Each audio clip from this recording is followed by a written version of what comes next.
He's such a liar. He has a car. He has a car and everything. Pretending to be all homeless. Well, waste of time. I hate people who scam others. I hate that so much. Yeah, keep scamming people. Keep scamming. Dumbass. Ugh.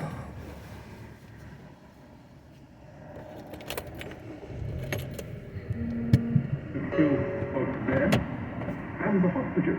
And is that the reason for the airstrikes? Tell me why those airstrikes were necessary, why buildings were destroyed in that attack.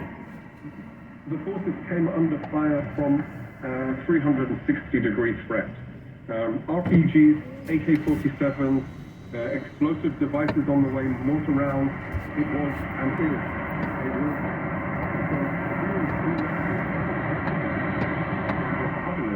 is precisely because of how Hamas is battling us on the battleground.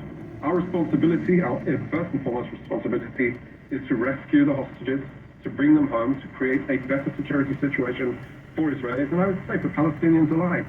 Hamas have to go. Hamas can't be trusted with the powers of government because that is what they will do. They will build a terrorist army, they will infiltrate into Israel and abduct partygoers from the Nova Party and hold them hostage in places like Nasirat, in apartment buildings. Again, Colonel, we are all grateful the hostages are safe, but just one final question. Would you carry out a similar rescue mission to get the other 116 hostages, no matter the cost to civilians in Gaza? There can be a rescue mission like what happened yesterday, but there can also be negotiations that create the opportunity. Our role is to create the conditions either way that Hamas realize that they should give back the hostages, they should set the hostages free. We would not have to be at war at all with Hamas. And the war can be over today if Hamas lets the hostages free. Is that too much to ask? We appreciate your time this morning. Thank you. Good day. I'm joined now by White House National Security Advisor Jake Sullivan, who's traveling with the president in France. Good morning to you, Jake. I wanted to start with American support for this mission in Israel and Gaza. The U.S. provided support for that mission. Was it just logistical or intelligence help, or were they part of the planning? Well, first, Martha, we didn't have any U.S. forces on the ground. Second, we've been working for months with Israel in this effort to rescue and recover hostages from Gaza, including the American hostages. There weren't Americans among these four, but I'm not going to speak further to intelligence or operational matters because we need to protect their sensitivity. We're all very grateful the hostages are free, of course, but the Hamas-run Gaza Ministry of Health says that hundreds were killed, more than 200 were killed. Do you think that is an accurate number, and does that concern you? Well, of course, the Israeli Defense Forces have put out one number. The Hamas-run Gaza Health Ministry has put out another number. We're looking into it. It will take some time for us to make any kind of determination, and we may never be able to definitively determine it. But we do know this, Martha. Civilians were killed, and that is tragic. It is heartbreaking. I've said before that Palestinian people are going through hell in this war. They're caught in the crossfire. Hamas hides among civilian infrastructure, hides underground, and puts the Palestinian people in harm's way. And this whole thing, this whole tragedy could be over. All the hostages could be home. There could be a ceasefire if Hamas would just step up and say yes to the deal that the Israelis have accepted and that President Biden elaborated a week ago. So the world should call on Hamas to make this deal. But let's go back to those numbers. The Palestinians say more than 200. The Israelis say not more than 100. That is a lot of people to be killed in a rescue operation.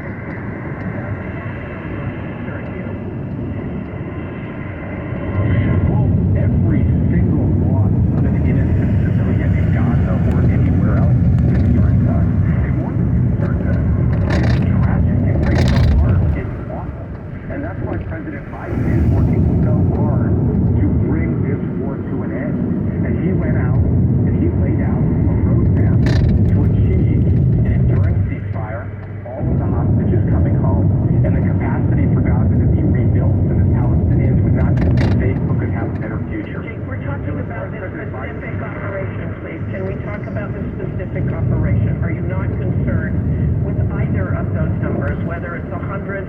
or 200, and I know you were concerned about loss of life, but we're talking about the military mission, not the ceasefire just yet.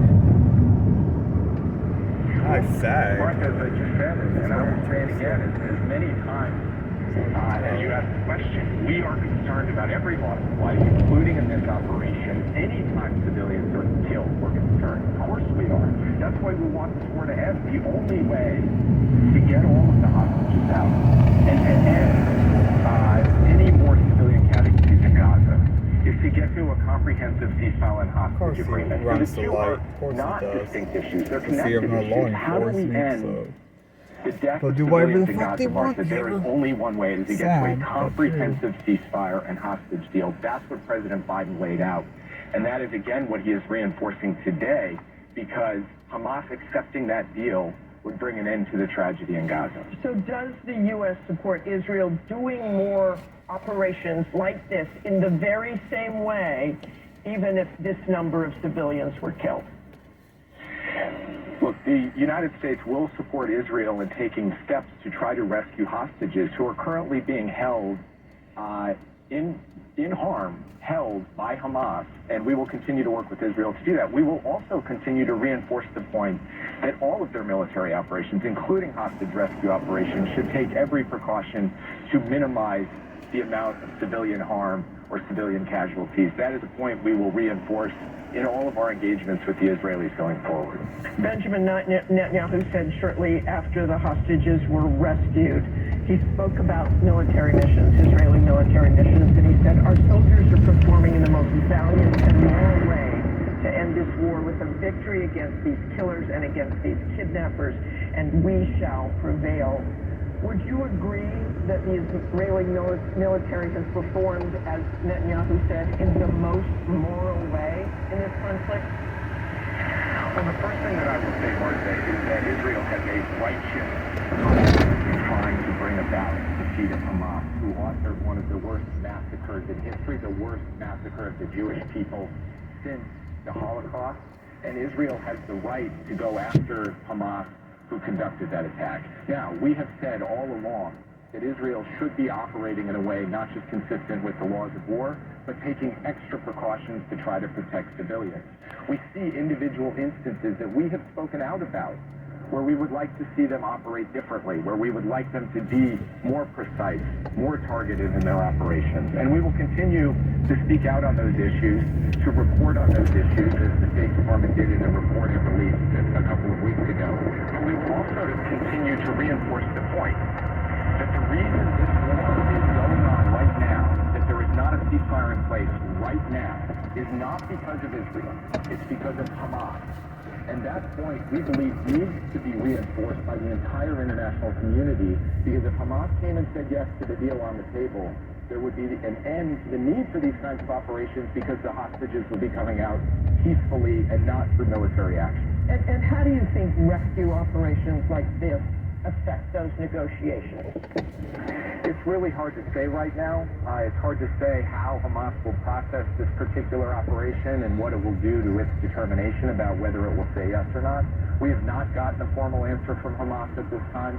We're waiting for them to communicate to Qatar and Egypt, two of the mediators involved in the hostage negotiations. And we are hopeful that with enough of accord, the international community all speaking with one voice, Hamas will get to the right answer. Okay, thanks so much for joining us this morning, Jake. Safe trip back. Up next, I'll speak with Homeland Security Secretary Alejandro Mayorkas.